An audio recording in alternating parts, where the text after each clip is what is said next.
Nationalism, I think, though, for socialists and Marxists, in my opinion, is one of the most difficult things for us, ideologies for us to deal with. As far as I see it, the biggest problem with nationalism is that when you get down to it, it's about 90% emotion and about 10% logic. So when we're trying to deal with nationalism and speak to comrades that have gone over to that, a lot of it's how about the feel and injury and grievance. I'm a Scot. I've got both Lowland and Highland ancestry. Both my mother and my father's families were living in Glasgow, working class families. I've lived, because my father became a teacher, I've lived in Fife, in the Orkney Islands, in the borders, Straven, Aberdeen, and now in Falkirk. And I was briefly a Labour councillor, so I spent from 1981 to 1986 as a Labour member of the Central Regional Council in Stirling. So that's a bit of my background. Scotland has had a long history as an independent state up till the unification in 1707. When it was when it was an independent country, and latterly, Scotland was unified politically, but was never entirely homogeneous.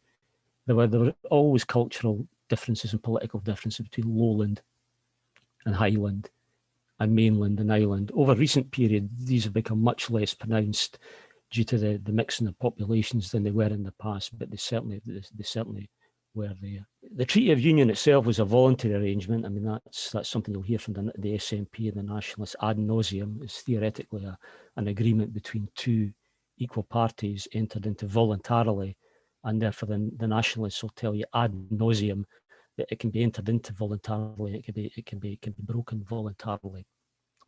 However, as a result of the union then, the abolition of trade tariffs and the increase in the economic cooperation between the two countries, trade boomed in Scotland following that period, 18th century, especially with colonial America.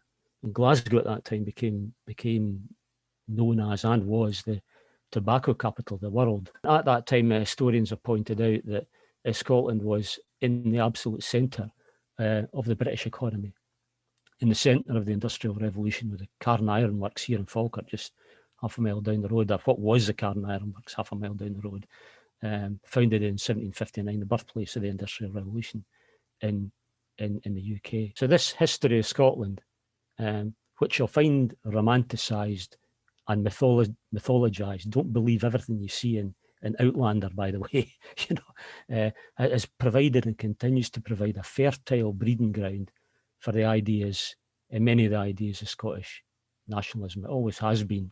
So the anti-Westminster rhetoric of the SNP, as comrades might have picked up from the social media, is fierce, and it always has been, and is getting sharper. And for many in the SNP, for Westminster, read England. The rank and file, many of the rank and file, won't put them all into that box, but many of the rank and file of the SNP are as committed to the concept of blood and soil nationalism as any other nationalist movement in Europe. First point that we want to make is on the question of nationalism and independence for Scotland. It's entirely possible for Scotland to be an independent state and exist as an independent state. The Scottish economy could sustain an independent state.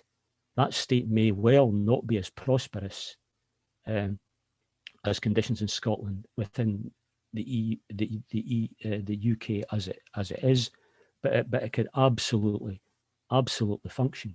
One of the worst arguments you can hear in support of the union or in opposition to nationalism, to be honest, is the one that says that's impossible. If there's nothing more calculated to get folks' backs up, is to say you're incapable of running your own country, because that's manifestly untrue. London School of Economics Centre for Economic Performance pointed out that in the best case scenario, with a drop in oil revenues, that's absolutely, it's already happening now. And with the best possible interpretation of the trade conditions between an independent Scotland and the rest of the United Kingdom, there'd be predicted to be a £15 billion annual deficit in GDP, and a predicted drop. And this is the optimistic side of the perspective, and a income per capita drop of around 4.5%. So the central question for Scots and for me, I mean, when I said this is an emotional issue, I have to also watch out for that, because I find myself prone to that as well. So comrades need a wee health warning if I start to go off in a bit of a rant. But I think the central question for Scots at the moment is this: is England really a foreign country? Social attitudes between Scotland and England, as shown by numerous surveys, they're somewhat more liberal in Scotland, but only somewhat. Racism is still to be found in Scotland, and Scottish society is still blighted by religious bigotry. Bottom line for me is, after 310 years of economic and political union, England's not a foreign country. Our two populations are totally intermixed, many family and social connections on both sides of the border. The organisations of the working class, the trade unions and the Labour Party, are not organised on national lines, Scotland, England, but are organised on UK lines. The problems faced by workers are identical, and I've been active in Unison and Nalgo before it for many, many years. The problems are identical, whether you're in England or Scotland. I mean, I agree with the SNP and the other elements of the nationalist movement that there are legitimate grievances about the way democracy and the democratic system operates in the UK, and the political culture.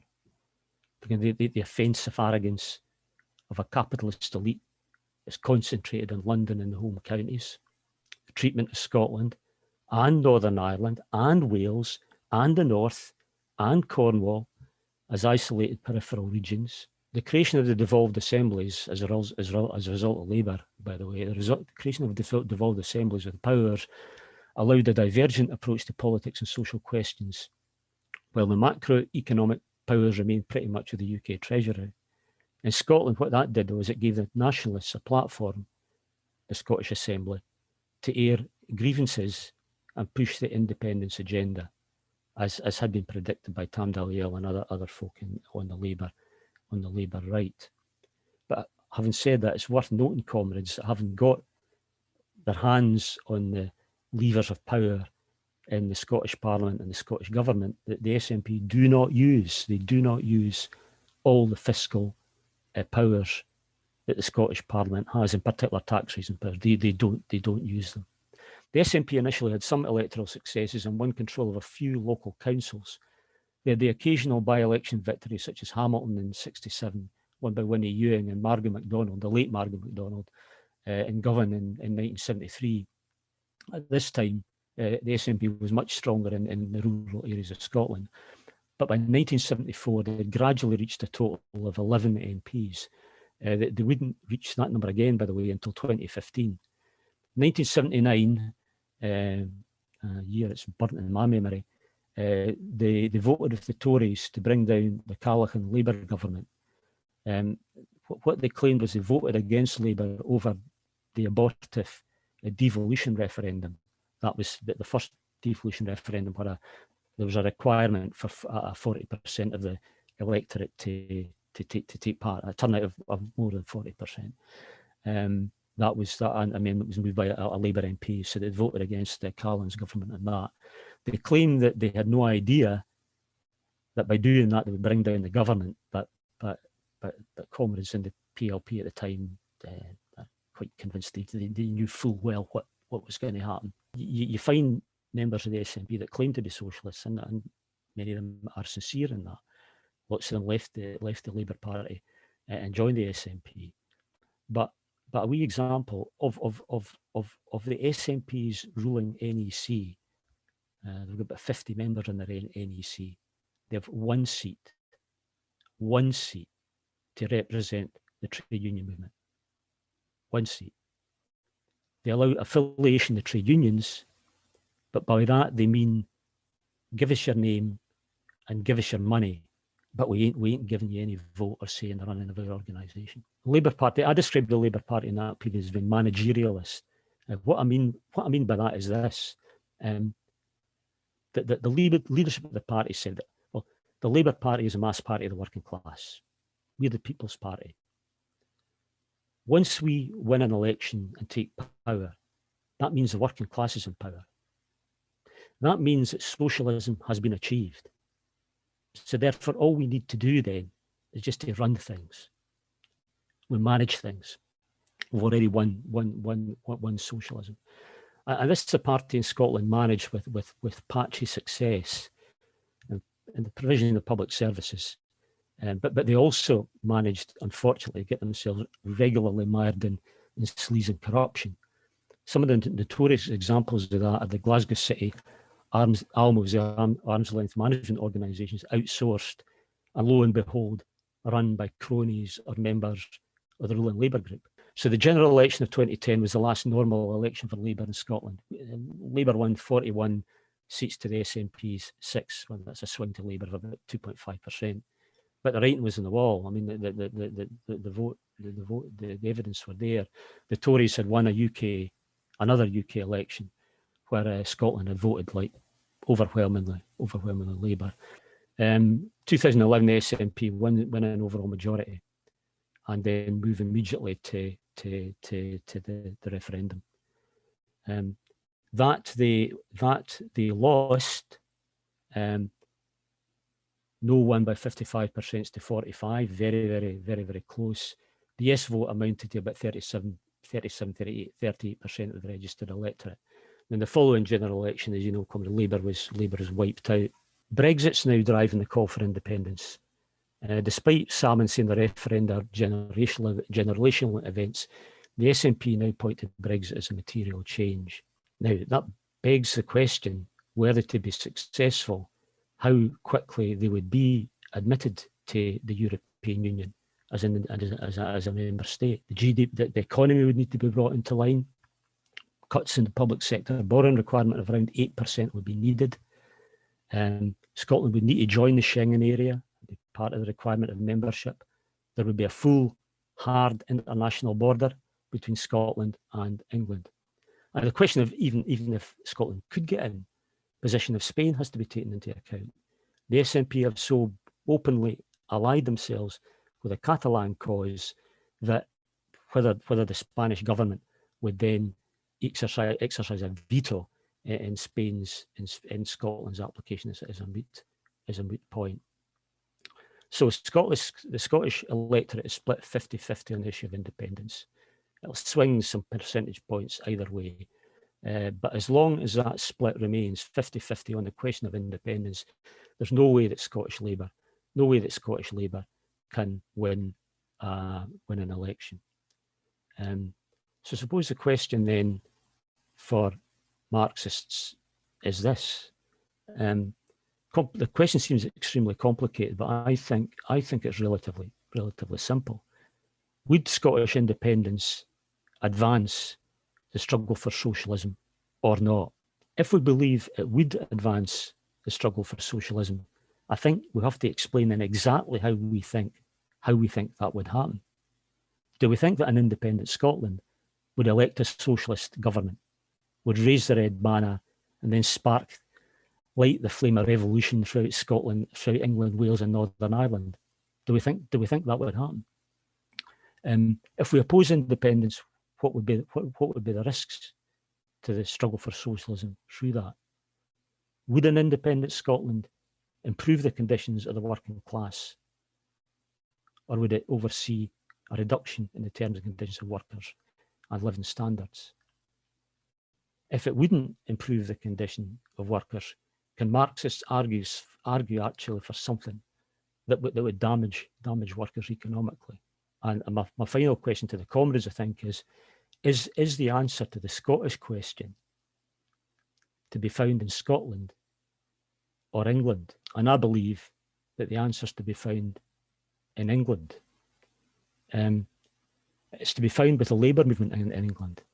Any sign that we're moving, we being the labour movement in the rest of the United Kingdom, any sign that we are winning starts to undermine the position of the nationalists for independence, in particular undermines the argument of those lefts that have gone over to the ideas of nationalism in the hope that it will quickly bring them a socialist transformation of society. In Scotland alone, it starts to undermine that argument.